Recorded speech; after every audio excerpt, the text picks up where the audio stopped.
One of the most controversial and complex theories about the Titanic's sinking was presented by Robin Gardner in his book Titanic, The Ship That Never Sank.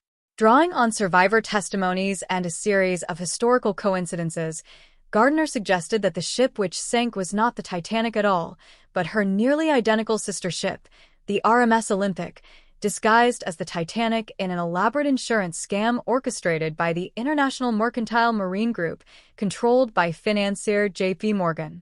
The Olympic, launched in 1910, had suffered a serious collision with the Royal Navy's HMS Hawke in September 1911, which damaged her keel and turbines, leaving her with a permanent list to port. Because she was found at fault, White Star Line's insurers refused to pay for the damage, creating a major financial crisis for the company. Gardner theorized that the White Star Line, facing mounting losses, decided to patch up the damaged Olympic, disguise her as the brand-new Titanic, and deliberately sink her in a way that would allow for full insurance compensation, while the real Titanic would later enter service as the Olympic. He pointed to survivor accounts, such as those of Lawrence Beasley and Norman Chambers, who noted that the Titanic sailed with an unexplained list to port before the collision. Gardner also emphasized how few parts of the ships actually bore engraved names, with Titanic's name riveted rather than carved into the hull. Photographs of the wreck even show letters resembling MP, possibly remnants of Olympic. According to Gardner, the plan was to slowly flood the ship at sea by opening seacocks, with nearby ships ready to rescue passengers. The lack of lifeboats, in this case, would not have been critical, since multiple trips could have been made. He also pointed to Titanic's unusually short sea trials, only one day compared to Olympic's 2, as evidence that the patched hull could not withstand extended high-speed testing.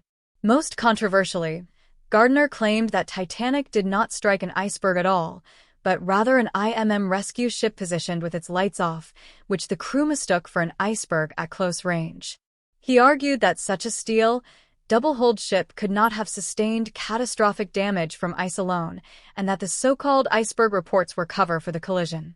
This, he suggested, also explained the puzzling inaction of the Californian, which may not have been ignoring Titanic's distress rockets, but was instead awaiting a prearranged rendezvous. Even the ice reported on Titanic's deck, Gardner claimed, came from rigging shaken loose during the collision with the mystery vessel.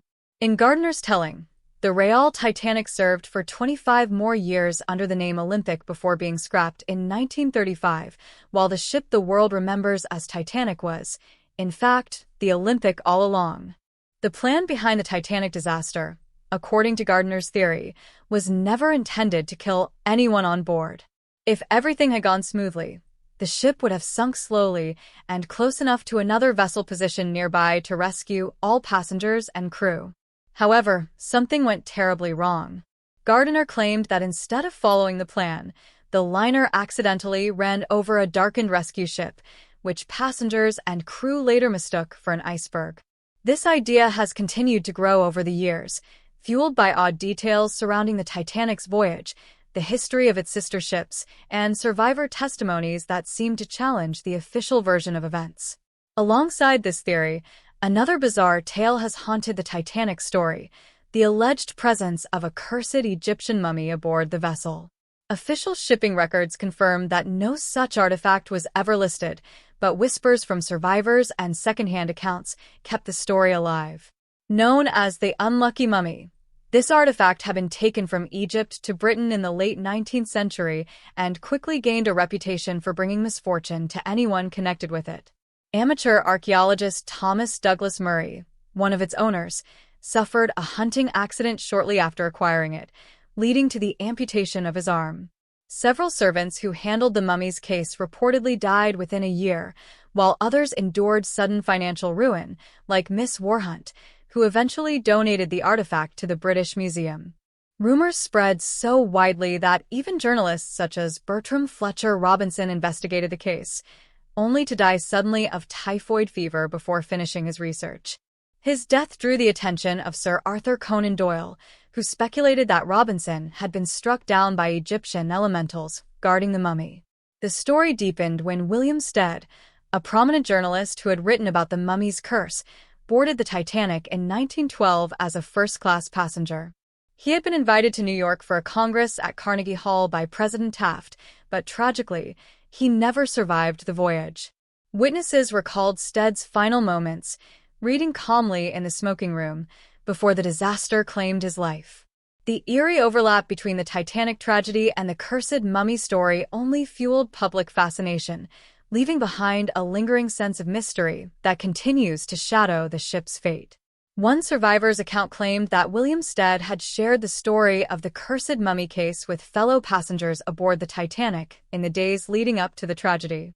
Following this, rumors began circulating that the British Museum had sought to rid itself of the ill-fated artifact, arranging for its sale to an American museum, explaining, according to some, why the mummy case was allegedly on board the Titanic.